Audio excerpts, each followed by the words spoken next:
एक सेठ जी ने अपने छोटे भाई को 3 लाख रुपए व्यापार के लिए दिए।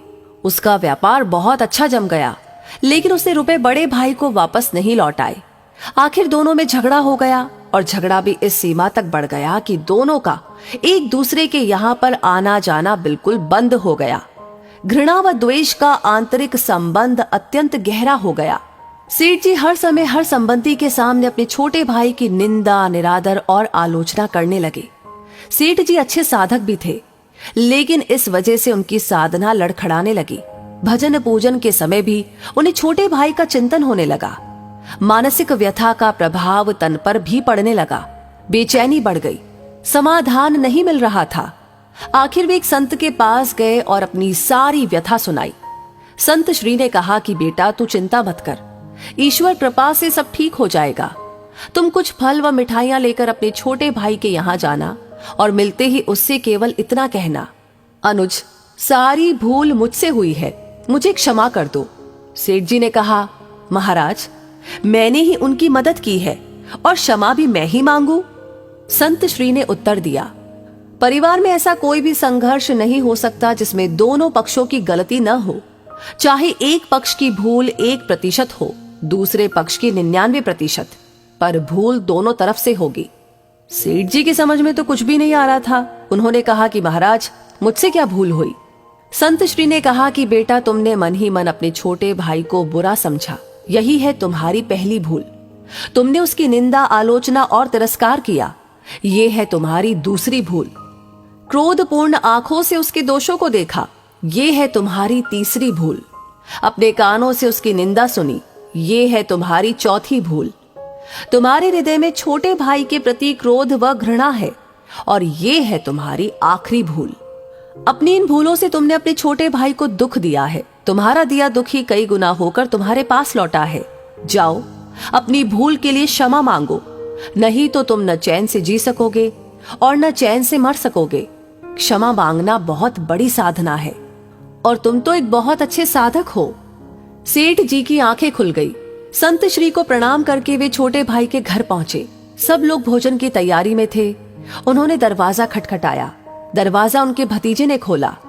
सामने ताऊजी को देखकर वह अवाक सा रह गया और खुशी से झूमकर जोर जोर से चिल्लाने लगा, मम्मी पापा, देखो कौन आए हैं, ताऊजी आए हैं, ताऊजी आए हैं।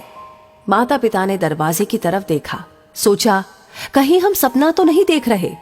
छोटा भाई हर्ष से पुलकित हो उठा। 15 वर्ष के बाद आज बड़े भैया घर पर आए हैं। प्रेम से गला रुंध गया, कुछ बोल न सका। सेठ जी ने फल व मिठाइयां टेबल पर रखी और दोनों हाथ जोड़कर छोटे भाई को कहा, भाई, सारी भूल मुझसे हुई है, मुझे क्षमा करो। क्षमा शब्द निकलते ही उनके हृदय का प्रेम अश्रु बनकर बहने लगा। छोटा भाई उनके चरणों में गिर गया और अपनी भूल के लिए रो रो कर क्षमा याचना करने लगा। बड़े भाई के प्रेमाश्रु छोटे भाई की पीठ पर और छोटे भाई के पश्चाताप व प्रेम मिश्रित अश्रु बड़े भाई के चरणों में गिरने लगे। क्षमा व प्रेम का अथाह सागर फूट पड़ा। सब शांत, चुप और सबकी आंखों से अविरल अश्रु धारा बहने लगी। छोटा भाई उठकर गया और रुपए लाकर बड़े भाई के सामने रख दिए। बड़े भाई ने कहा कि भाई, आज मैं इन कौड़ियों को लेने के लिए नहीं आया हूं। मैं अपनी भूल मिटाने, अपनी साधना को सजीव बनाने और द्वेष का नाश करके प्रेम की गंगा बहाने आया हूं। मेरा आना सफल हो गया, मेरा दुख मिट गया। अब मुझे आनंद का एहसास हो रहा है। छोटे भाई ने कहा, भैया, जब तक आप ये रुपए नहीं लेंगे तब तक मेरे हृदय की तपन नहीं मिटेगी। कृपा करके आप ये रुपए ले लीजिए। सेठ जी ने छोटे भाई से रुपए लिए और अपनी इच्छा अनुसार छोटे भाई भतीजों में बांट दिए। सब कार में बैठे घर पहुंचे।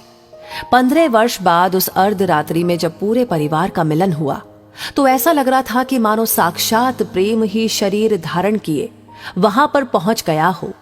सारा परिवार प्रेम के अथाह सागर में मस्त हो रहा था।